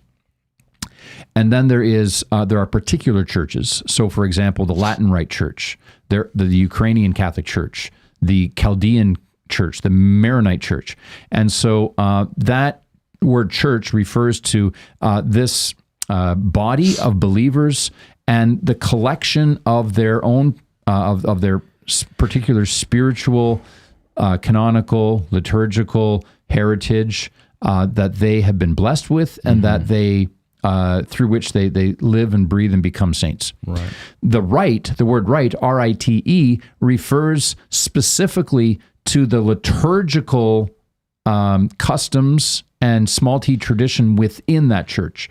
And so we celebrate, the Ukrainian Catholic Church celebrates the rite that came out of Constantinople, which before then came from Antioch and Jerusalem. So I hope that clarifies it. And emotionally, it was exhilarating, I found, because it was just such a transcendental experience of prayer for me, that I'm praying in the great tradition going back seemingly uninterrupted, to the early apostolic era. I'm sure, there were liturgical developments, don't get me wrong, but it was like swimming from a creek and going, diving into the ocean. It was exhilarating for me. Intellectually, it was difficult because the starting point of prayer is different. The starting point in theology is different. And so I had to realign some of my gears. Theologically, the East emphasizes the persons of the Trinity first, and then it gets to the oneness of God. The West complements that by really emphasizing the unity of God, his essence, and then affirming his Trinity, the Trinity of persons. They both affirm the oneness and the plurality of persons, but they're just different starting points, different ending points. So that required some, gear changes for me. But it was emotionally, it was very, very, and has been very fulfilling. Local supporter Litrugy says, please ask him how we can support this mission to Ukraine and aiding orphans. So, yeah, I'll give some more details about that when we have something more specific up, so that people can support us if they want. Let's see. This is Don. Bring back the conversation on Eastern Catholicism. You mentioned praying the hours. Is there a book that Father would recommend similar to the Latin book of Christian prayer, that containing morning and evening prayer with daily properties for the saints? Yeah. So this is the one you put me onto, the Ignatius Press one that I got, the Anthologion. Oh, okay. So there's the Sheptytsky Institute in... There's the Sheptytsky Institute Ottawa? in it used to be in Ottawa when I was there, and they moved it to Toronto. But they have Anthology of Worship, and it's an amazing book. It has the hours in there in the liturgy. Yeah. So that's one thing. And as I said earlier to one of your previous, I think, viewers, is you can go to the New Rome Press, which has devotional books. You can also go to the Eparchy of St. Josaphat in Parma, Ohio, and they have a bookstore on there, and it's called the Liturgy of the Hours. I'm going to shoot this link over to you Thursday, so that you can. Oh, thanks. You also sent me some questions. Okay, send it to yourself because I can't. Okay, yeah. So I'm going to give you this. This is the prayer book I use. So you're welcome to put that in the description. So if anybody wants to get like a good Eastern prayer book, they can check that out. And just so people know, it's not Ignatius Press from San Francisco. Oh, it's the Orthodox one. It's the Orthodox one. Yeah. I couldn't think of this one here. Yes. I apologize. I was trying to do something else while you guys were talking about that. Can you clarify what that book is? Oh yeah, it's called the Anthologian Prayer Book. I sent a link over Slack, so you can just throw that up at some point. All right. Abigail says, as someone who is following my husband to the East while having converted to Catholicism 5 years ago in the West, I find it very difficult to get on board with what seems to be a lack of uniformity in the East. The Eastern ascetics, if you will, don't appeal to me. Are there any reading materials or saints that I could look at in particular to assist converting my heart to this new culture, new spirituality, and new liturgy? It's a good question. I mean, a lot of this is subjective. It's not like... sometimes I think, people have this idea that if I just get my friend and I put them in the Latin Mass or I put them in the Byzantine liturgy, they'll be overwhelmed by their beauty, and it's not always the case. Yeah, no. We enjoy the freedom of the sons and daughters of God. And freedom means being respectful of your spouse and being respectful of their rule of prayer and their own spirituality. And so I caution couples not to force their spouse to become, Eastern Catholic. Like, let's say if a husband wants to become, don't do that. I think of Father Daniel Munn the late great Father Daniel Munn in Augusta, Georgia, who was the second married priest ordained in the United States in 1981. And his wife, I met him like 23 years ago. His wife, her spirituality, I recall, was very much rooted in the beauty of the Western tradition, and he never forced her to abandon that. That's something that she would go to the local Roman parish because that's where God planted her, and And she was, I recall her, just a beautiful, holy woman. And he respected that. And, great things happened.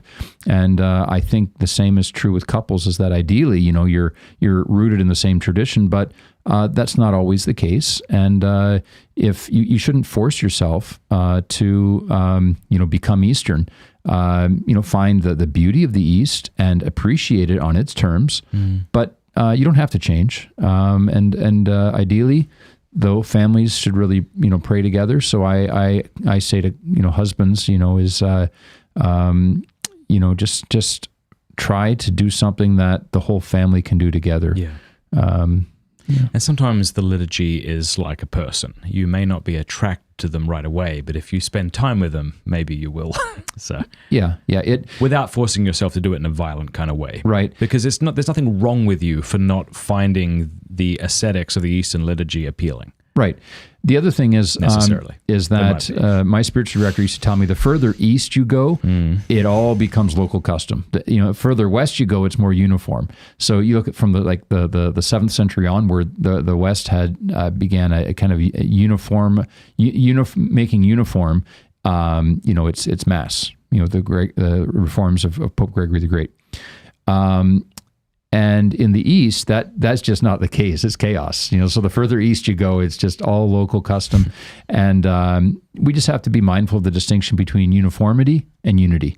We're united in faith in the Lord, the creed, the sacraments, and union with Peter. But that doesn't mean that there has to be uniformity. And so if you're looking for uniformity in the East, it's not going to happen, lady. Okay. Yeah.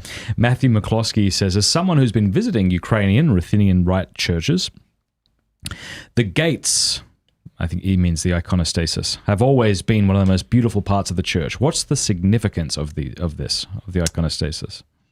Well, that's a longer discussion. I can answer it historically and symbolically. Historically, liturgy was stationary, so you had the stations, like the Stations of the Cross in the West today. You had the liturgy was a series of stations, so it would begin in one church, move over here, over here, over here, and people would gather their icons as they went from one patronal church to another patronal church, and then they would come in with the bishop at the end at the cathedral in Hagia Sophia, and then they would carry in these icons, and some of them would be on poles, and you don't want to put them in the pew. There are no pews. You don't want to lean them against a wall, so you use it as part of worship, and they put them at the front. The West calls it a rood screen, or what today, if you have communion rails, think of that. They just pile it up nicely in that place. So that's the development of it historically. But then symbolically is that, these are windows into heaven, and what is the church is the sanctuary in the East. The church is the sanctuary, not where the altar is. The whole church is the sanctuary, but where the oblation is sent up, that's the Holy of Holies. And these, you cannot look upon, look upon God and live. That's why we veil the holy things, that's the symbolic reason for the icon screen, is that the holy things need to be veiled. And when they're unveiled temporarily, whether it's the manifestation of Christ in the Word with the little entrance, or it's the manifestation of Christ as the bread of life, then like the veil that was around the Ark of the Covenant, the veil is pulled back, and so the royal doors are opened, and there's the epiphania, the epiphany, the manifestation of Christ at the great at the communion. When he comes out to give Christ to his bride, and the bride receives him. So that's the reason there. Brilliant, thank you. Got some super chats here. Hello, Father. Hello, Matt. I have a question. I live in Eastern Europe and sometimes like to go to the Orthodox Vespers or Liturgy. Is that okay? Also, could I get communion there? Yeah, it's okay to go to it's okay to go to Vespers and Matins with them. Communion's a different question, and we're not in communion, with the Orthodox, and they wouldn't give you communion. You have to be respectful of their views. For the flip side of it, however, is that if Orthodox come to a Catholic church and they're not able to attend an Orthodox church, we Eastern Catholics are able to to give them communion, because their faith is in the Nicene Creed. Their faith is the same as the ancient church. There's the question of the papacy, but canon law permits us to give communion to Orthodox if they don't have access to their own churches. Is it advisable for Catholics to go to schismatic churches, even for Vespers? Well, this is, you look at the Balliman statement that Rome agreed upon with the Orthodox is, the term used during the pontificate of John Paul II was sister churches, and the idea of them being in schism. I mean that's there is a schism there. But it's not as clearly defined as we'd like to think it was. So to pray with them, they believe in Jesus Christ. We believe in Jesus Christ. We pray for unity. Hopefully, that's not just in theory, but it's in practice. So it's okay to pray matins and vespers with them. I mean, you look at the international theological dialogue between Orthodox and Catholic, and they all pray together. Receiving communion, it's a different question right now, but following the example of John Paul II and others, they prayed vespers together with the theologians of the East.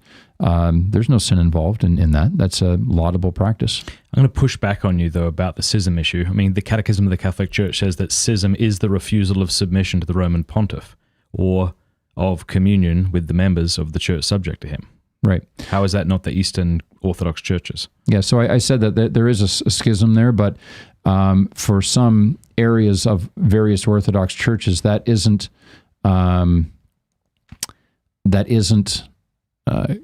clearly defined. And I'll give you an example of this. Okay.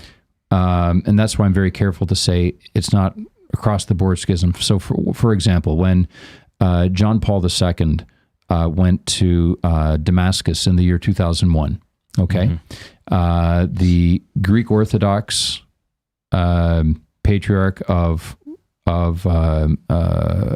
Antioch. Sorry, I can't remember if it was Damascus or Antioch, and I think it was Antioch, and the Greek Catholic. He was Syrian, the Syrian Syriac Patriarch for the Catholic Church in Syria. They were best friends. And, they were, as the report goes, they were jostling with each other, with the Pope there saying, I'm going to declare that, we're in communion now, because the fact is that many of their own faithful in their parishes were in intercommunion. And they didn't believe that the other were heretics or didn't believe in the authority of the Pope. So they, among themselves at the personal level, viewed the role of the Pope as historic and one of importance, and so they believed it. They happened to belong to a parish which, for historical reasons, was under a different jurisdiction, so they would be considered Orthodox. Mm-hmm. So in situations like that, it isn't clearly defined. They have no animus against the Bishop of Rome, and they considered him to be the successor of their first bishop, Peter, in Antioch in the 1st century. So those are Orthodox there. I wouldn't say that they're they're schismatic. If you look at, on the other hand, though, at the other end of the spectrum, you look at, for example, the Russian Orthodox Church. I don't see them as being in communion with, with the Catholic Church. There's clearly a break from what the church fathers themselves, the fathers of the East, define as the importance of being in communion with Rome. So in that case, it's very clearly a case of schism. It's important too, I think, to distinguish between those who would separate themselves from the church in the here and now, or those who would hold to heretical views in the here and now, as opposed to those who are the inheritors of such a tradition. Right. So, Martin Luther was a heretic, but I'm not sure we would call someone who's Lutheran today, who's had very little interaction with the Catholic Church, a heretic in the same sense. We might say that they believe heresies, but we wouldn't be accusing them in the same way. Right.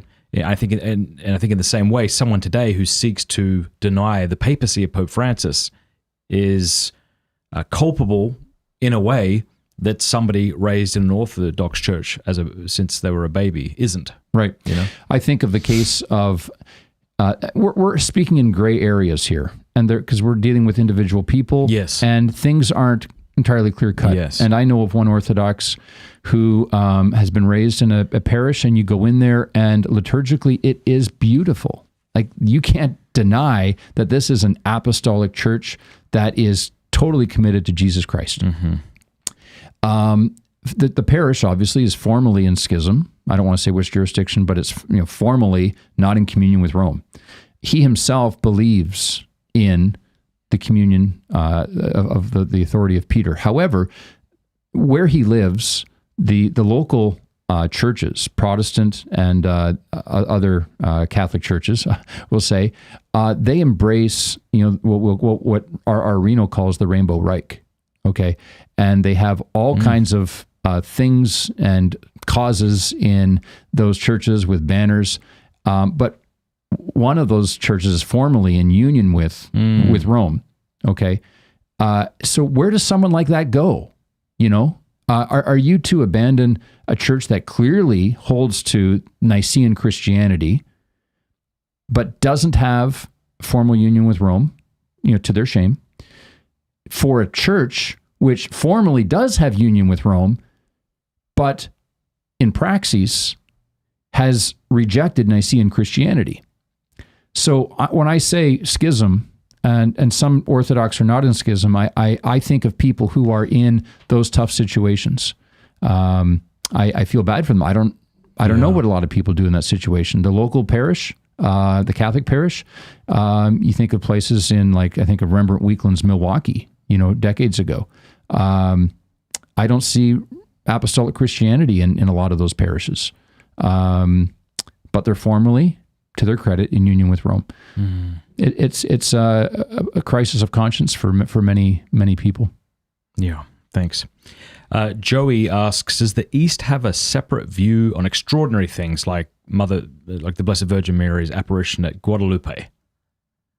No, that's a feast in the it was in the Ruthenian Church. Is it in the Ukrainian? It's not on our calendar, but if it's an apparition that's been approved by the Universal Church, then all the other ritual churches also recognize it. It doesn't mean that they celebrate it, because if you go to Spain, they'll have particular feasts that are specific to Spanish Christianity that you won't find in, let's say, Lithuania. Yeah.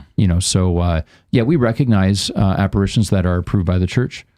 I think we would say too that whether you're technically Eastern Catholic or Latin Catholic, the entire treasury of devotionals and the saints is available to you. It's available, yeah. It's not as if... No one's going to go to you and say, you can't pray the rosary, or you can't pray, the Jesus prayer. This is the beauty of the Universal Catholic Church united under Peter, is that there's this whole storage room filled with spiritual treasures. Mm. And you can take and use any of them because they've been blessed by the Church. Mm-hmm. Hallelujah asks, God bless you, Father Charron. Charron? Mm-hmm. How do I not know your last name, but we've been friends for years? I'm always like Charron, Charron. Yeah, it's like the rose. Well, it's in America. You have Versailles, Versailles. The nice thing about having an Australian accent is you can always blame it on that. Yeah. People don't usually check. They're like, oh, okay, is that how you say it? Anyway, she says, you probably cannot say, but I have been a supporter of disabled orphanages in Ukraine for years. The condition of these orphanages is atrocious in many cases. Are we going to these, and how will we help them? Yeah, there are two in particular that I hope to visit. If she can give more information about this orphanage that has disabled in it, I'd like to check in on them. In Ukraine, there are various there are varying levels of orphanages. There are some that are state controlled, and their conditions used to be appalling. Ukraine's been making great strides to change that. There are orphanages which are run by religious, and I think of the Basilian Sisters who do great work, and those orphanages are spotless.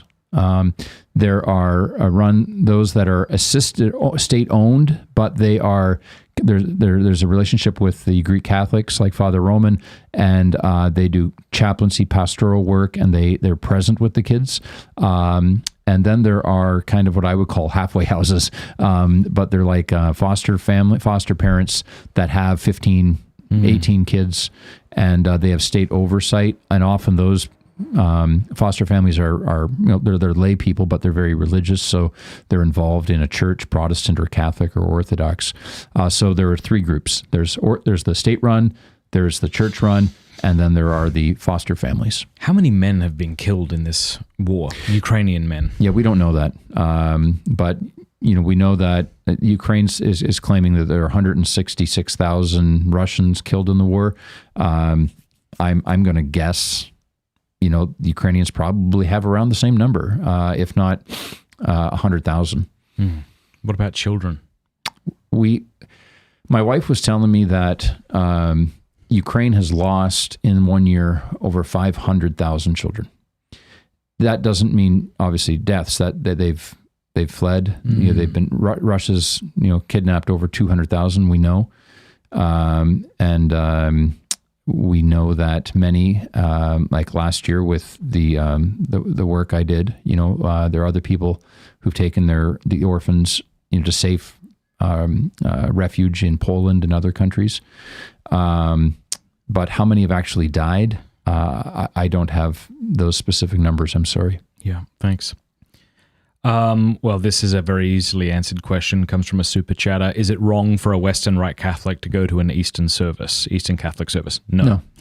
Next question. Can the Germans be removed from orders for what they did? I fear this is going to be a major scandal in the African churches if something isn't done soon about the news from Germany. I don't know what they mean by that. Do they mean laicize them for that? I suppose so, yeah. I don't think Rome is going to laicize all those bishops, but something definitely needs to be done. You look at what Cardinal McCarrick did in action is satanic, and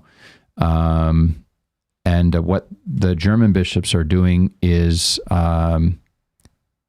advocating that same form of behavior between men, not minors, but between men. And they're teaching that it's permissible to celebrate that liturgically. And there needs, in my opinion, to be a clear, unequivocal response from the highest authority of the church. And that response needs to state this, that you have broken communion with the faith of the one holy Catholic and Apostolic Church. And your viewer here is very astute, because this aberrant teaching is making life very difficult for our Catholic brothers and sisters in Islamic-controlled countries, in Africa, Nigeria especially, where there is a cleansing of Christians going on, in South Sudan and other countries in Africa. Because there are people who are not Muslim and not Catholic, and they are slowly, joining one or the other.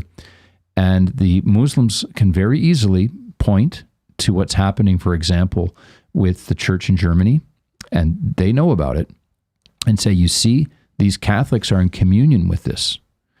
And that kind of lifestyle is antithetical to traditional societies.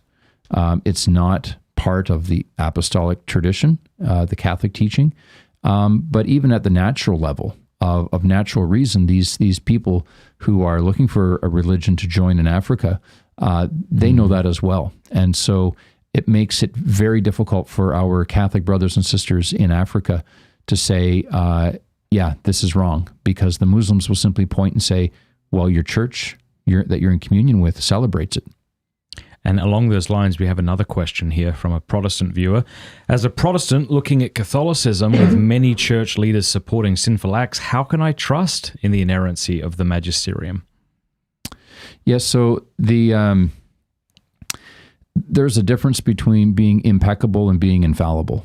And we can trust in the infallibility of the Magisterium just by looking at her consistent teaching for 2,000 years. But we never propose the impeccability of the men who speak for the Magisterium. And any study in church history, whether it's Protestant or Catholic, will show that, unfortunately, for every faithful John, the evangelists, there invariably are going to be unfaithful Judases and unfaithful Peters who denied Christ not once, twice, but 3 times, and other apostles who ran away and abandoned him. So this points to the divine founding of the church, that in spite of 2,000 years of bishops and priests who have failed to courageously proclaim the truth, the church is still here, and the Magisterium has not been compromised. So I hope that clarifies it. And at any point in church history too, it's easy enough to start a little group and point to your own purity in reference to the impurity of the church Christ established and say, we're the real faithful ones. It would have been somewhat easy to do after, Paul rebukes Peter, maybe infighting of sorts among the apostles, or even just church members, to say, we're the true followers of Christ. And look at what the church is doing over there, look at what some of her members are doing, but we're really pure. That's an easy thing to do. It is. I would say to this person, we need you. Come and join this rowdy ship, this rowdy church. Yeah. And the church vindicates her sons and daughters. You look at, I say to this person, you look at the life of St. Joan of Arc, 19-year-old girl, basically, young woman, put on trial by the highest authorities in the church, condemned as a heretic, burned. The bishops who gathered around her manipulated, invalidated their own trial. They tried every type of trickery to trap her. And she was the one who was declared a saint. She was the one who was declared a saint 600 years later.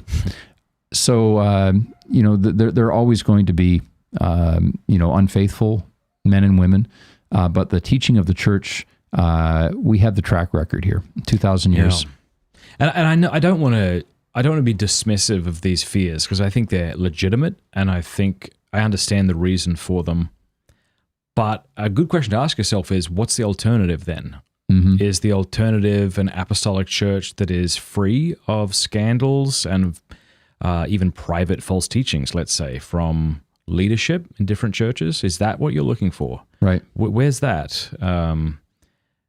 So I think part of the problem may have been, and maybe I use this word loosely, is the ultramontanism that developed under John Paul and Benedict, where because of the heresies taught and the liturgies that were so poorly celebrated, we were looking directly at the Pope and to try to clarify the chaos of our local parishes. Right. And maybe what we did is didn't emphasize enough the personal, not that you want to emphasize for no good reason the personal failures of the Pope.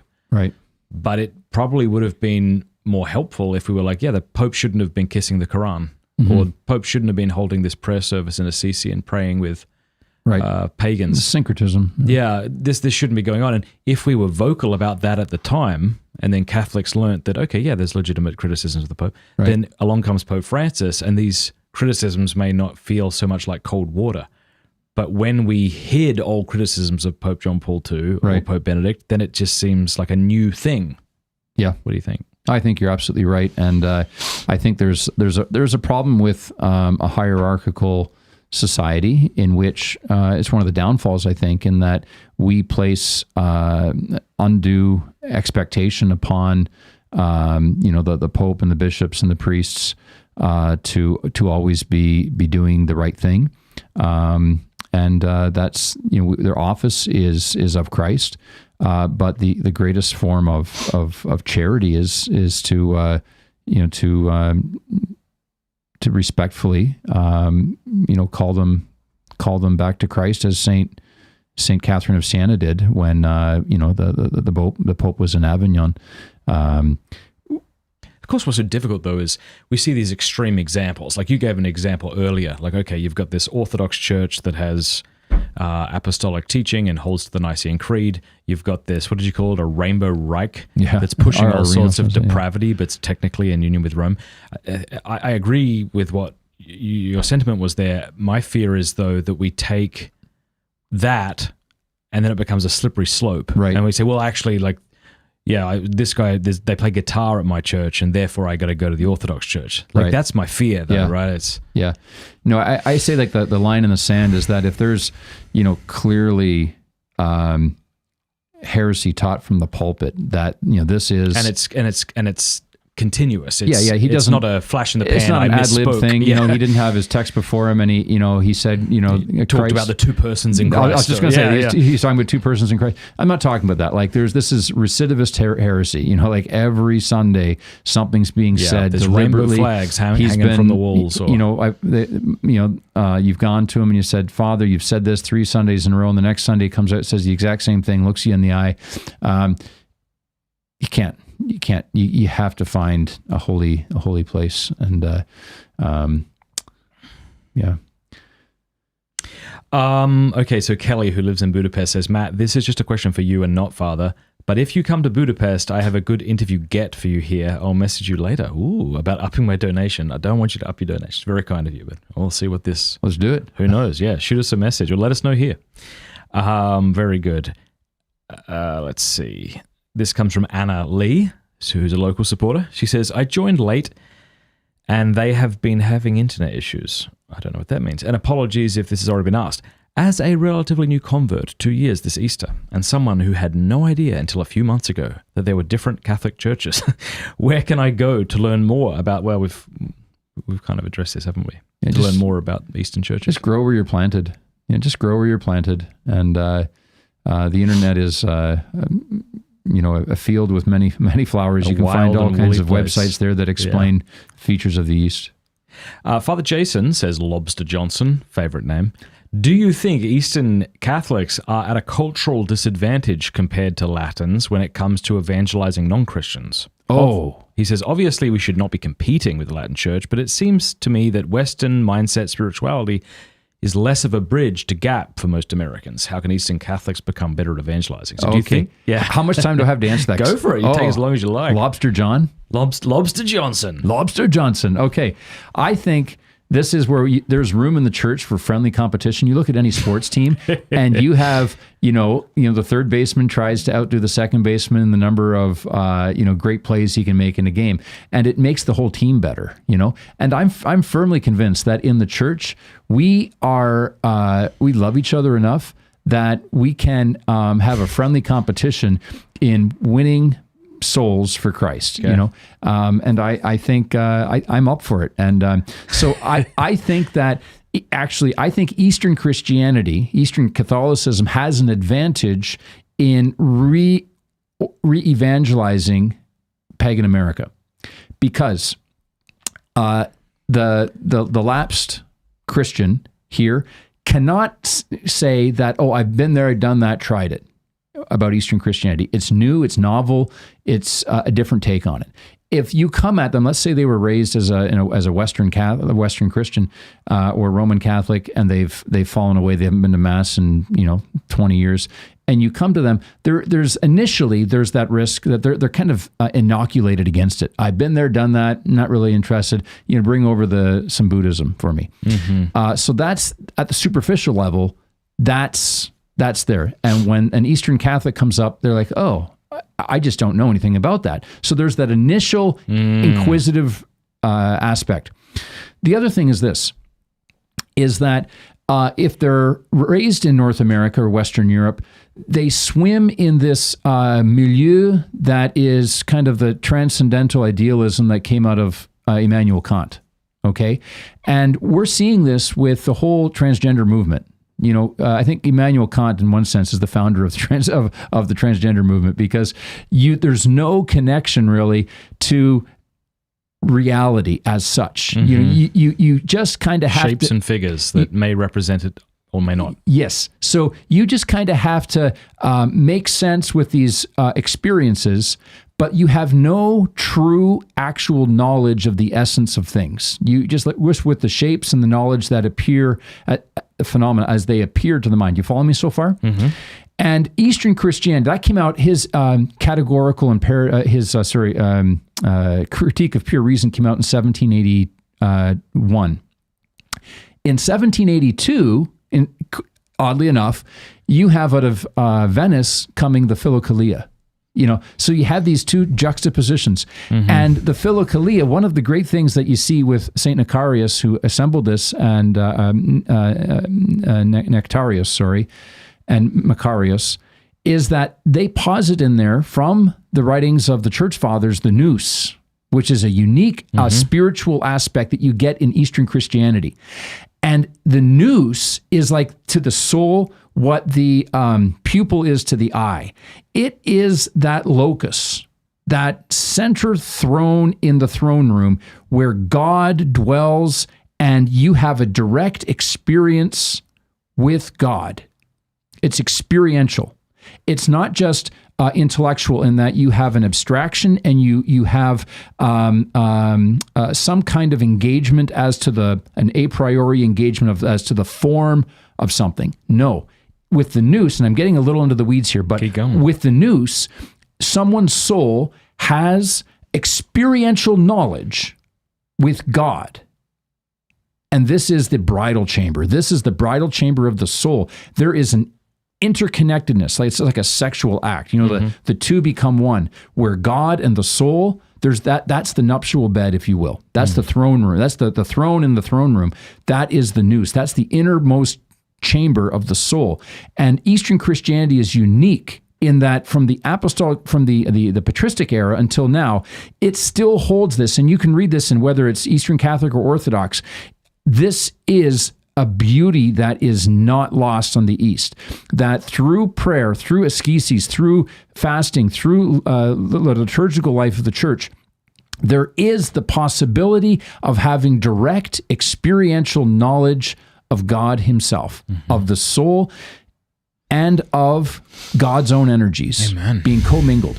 And the for those who hear about this in the West, they've grown in this soup, this kind of Kantian soup of not really being sure that I can have an experience of reality. I just have to cobble together some kind of worldview that makes sense so I can get through these 80 years. When people are put up against a system, a religious system that affirms what they actually know deep down, that yes, I can know nature and experience it, it affirms what at their core they really know, and it dispels the myth of this Kantian universe that we've been raised in. Kind of a long answer, a little heavy on the philosophy. It's great. Yeah. I mean, I think immediately of Teresa of Avila, who's obviously a Western saint, but her interior castle is all about this idea. Right. And she didn't have a degree in theology, and yet she knew God experientially and was able to teach theologians. Yep. Yeah. And I think, though, this is the advantage of the East, is that it kind of has an end run around people's prejudices, because people who've been raised Roman Catholic, and the fact is, if they really knew the faith, very few of them ever would have left, the Roman Church. They would have gone down deep into her tradition. But those who have left through pride and ignorance, when you come at them, you have to deal with that initial animosity. I was that and all this stuff. But this is superficially speaking, this is the end run around that. You can't say that you know the Greek fathers. You can't say because you've never been raised to them. And initially, they're open to it, and it avoids a lot of, it saves a lot of time. I get that. Yeah, that makes a lot of sense. I loved how excited you got about that. That's just, I could just tell you're speaking of energies. Just, that's beautiful. That's beautiful. All right, so we have discussed quite a bit today. We've talked about the German bishops. We've talked about Eastern Catholicism. We've talked about our upcoming trip to Ukraine. We've talked about this beautiful church that we want to build here. And you've given out your email for those who might be interested in offering their And we talked about experiential theology. It's not abstract. It is at its core, true theology is experiential. Now, for that reason, do you sometimes find that you gel better with like a charismatic Catholic? And I mean one who's like locked in. Yeah. Well, there's no way that someone can read the text of the anaphora of St. Basil the Great, St. John Chrysostom, or especially St. Basil the Great, and not have an emotional reaction. Like it's like putting your finger into the socket. You read that, and I had a student from a charismatic college up in Canada come and look at our liturgy, and she said, her words, "This is charismatic prayer." Because why? It's from the Holy Spirit. It's a direct, you're drinking from the fire hydrant of apostolic Christianity. It is charismatic. Let us stand aright. This one? Is this what you're referring to? The anaphora? Let us stand aright. Let us stand in awe. Let us be attentive to offer the holy anaphora in peace. You could say this without me having to read it directly from a screen. Feel free. No. Okay. And the faithful... the faithful... No, mercy... you go. Yeah. So, the... O eternal being, Master, Lord, God, Father Almighty and adorable, it is truly proper and just and befitting the magnificence of your holiness to praise you, to sing to you, to bless you, to worship you, to thank you, to glorify you, the only true God, and to offer you this, our spiritual worship with contrite heart and humble spirit. For you have granted us the knowledge of your truth, who is able to proclaim your might, to make known to all your praises, or to recount all your mighty deeds in every age, Master of all, Lord of heaven and earth and of all creation, both visible and invisible, enthroned in glory, yet fathoming the depths, eternal, invisible, incomprehensible, boundless and changeless, Father of our great God, Savior and Lord Jesus Christ. You are revealed through him, who is our hope, the image of your goodness and the seal bearing your likeness. He is the living word. I should stop, but I'm not going to. He is the living word, true God, eternal wisdom, life, sanctification, power, and the true light, through whom the Holy Spirit has been revealed, the Spirit of truth, the gift of filial adoption, the pledge of our future inheritance, the first fruits of eternal blessings, the life-creating power and wellspring of sanctification, through whom every rational and intelligent creature is empowered to worship you and to offer you an unending hymn of praise. We can go on. But this is true ecstasy. For your listeners who grew up listening like I did to AC/DC, Guns N' Roses, Led Zeppelin, and when they're on a great guitar riff or they're hitting the notes, you have an emotional high, out of body experience. But it is junk food. It's junk food. It gives an immediate high. It is a corruption of true spiritual ecstasy. And when you read the prayers of St. Basil, I know as I'm a priest at the altar, I'm thinking of these prayers and tears come to my eyes. I'm thinking, this is true rock and roll heaven, because this is true ecstasy. It is a true high. Yeah, those heavy metal concerts that we went to as kids were just pointing to something, right? Whatever good was in that we experienced, whatever out-of-body experienced, was all just sort of shadows pointing towards the it's driven by emotion. Banquet. This is driven by the Spirit. Yeah. Yeah. It's not emotism, or it's not something that's merely drawn by our emotions. It's based in our rational nature, and it's proper for rational natures to worship as such. Glory to God. Thank you, Glory Father. to him forever. Yes, thanks to everybody who's watching. Do us a favor. Click subscribe. Click that bell button. That way I'll feel better about myself when I see that I have more subscribers. Is that the main reason? Yeah. Thursdays? Also, there's analytic stuff. Oh, yeah, analytic stuff. That's right. Leave a comment. Let us know what you thought. Nerdy and nobody in the chat actually cares about, but Matt and I want it to be high. Yeah, that's right. All right. Thanks a lot, Thursday. Thanks, everybody. God bless.